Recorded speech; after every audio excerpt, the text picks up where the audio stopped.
খুবই অল্প বয়সে বিয়ে হয়ে গিয়েছিল আমার, অল্প বয়সে মাও হয়েছে। সংসার কি বুঝতামই না। তারপরে সংসারটা করার জন্য অনেক অনেক কিছু করেছে, কিন্তু কখনোই পরিবারের মানুষদের কাছ থেকে ভালোবাসা, আদর যত্ন কখনোই পাওয়া হয়নি। শুধু একটা মানুষই আমাকে সবসময় বুঝতো, সেই হচ্ছে আমার হাজবেন্ড। আল্লাহ তাআলা আমাকে এমন একটা মানুষ দিয়েছে, তার জন্য আমি কিন্তু সমস্ত কিছু সহ্য করে আজ পর্যন্ত সংসার করে যাচ্ছি। যদিও তাদের ভালো বৌমা হতে পারেনি, কিন্তু একজন ভালো ওয়াইফ, একজন ভালো মা অবশ্যই হতে পেরেছি। আসসালামু আলাইকুম এভরিওয়ান, আপনারা সবাই কেমন আছেন? আজকে আমি ফুলকপি দিয়ে মাছ রান্না করব। এটা হচ্ছে রুই মাছ। রুই মাছ খেতে তো আমার অনেক বেশি ভালো লাগে। তাছাড়া ফুলকপিটা কিন্তু আমরা বরাবরই অনেক বেশি পছন্দ করি। আপনাদের ভাইয়াও কিন্তু অনেক অনেক বেশি পছন্দ করে। প্রত্যেকদিন কিন্তু আমরা মেয়েরা পরিবারের সবার পছন্দ রান্না বান্না নিয়ে ব্যস্ত থাকি। কে কি পছন্দ করবে, কোনটা কে খাবে, এগুলোই কিন্তু সবসময় আমাদের মাথায় থাকে। কিন্তু আমরা কি পছন্দ করি, আমাদের কি পছন্দ আছে, সেটা কি কখনো ভাবা হয়? সেটা কখনোই ভাবা হয় না।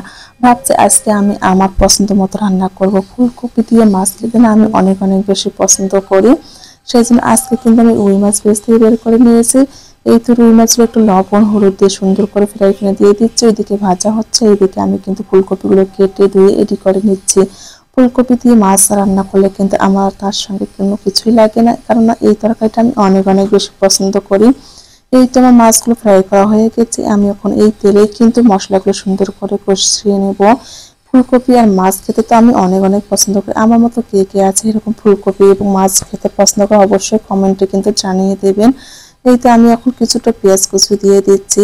যে কোনো রান্না না মনোযোগ দিয়ে ভালো করে কষে রান্না করলে না রান্নাটা কিন্তু স্বাদ দ্বিগুণ বেড়ে যায়। আর আমার হাতের রান্না কিন্তু আপনাদের ভাইয়া খেতে অনেক অনেক বেশি পছন্দ করে। ও কিন্তু কখনো বলে না যে তোমার রান্না খারাপ হয়েছে।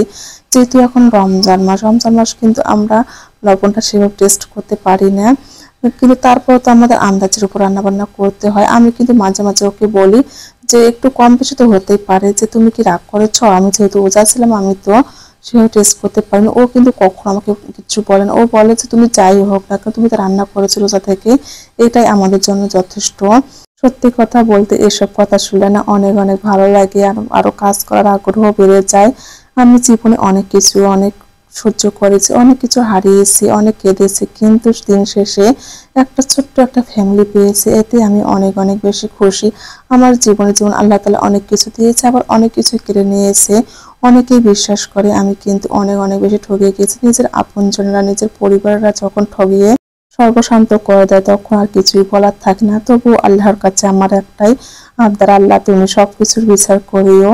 এই তো আমার কিন্তু রান্না বান্নাটা শেষের দিকে, আর আমি এখন একটু ধনিয়া পাতাও দিয়ে দিচ্ছি। আর আজকে তরকারিটা যে এত বেশি মজা হয়েছিল যেটা বলার মতো না।